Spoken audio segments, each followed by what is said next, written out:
Hello guys, welcome to my channel. আমি শ্যামা। আর আজ আমি তোমাদের দেখাচ্ছি একটা সিম্পল ভাবে কলকা।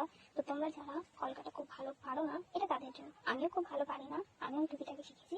তো তোমরা এটা বলো কেমন হয়েছে, আর এটা তোমাদের জন্য। যারা খুব বেশি ভালো পারো না, এটা তাদের জন্য। তো তোমরা প্লিজ কমেন্ট করে বলো এটা কেমন হয়েছে, আর আমার চ্যানেলটাকে সাবস্ক্রাইব করে দিও।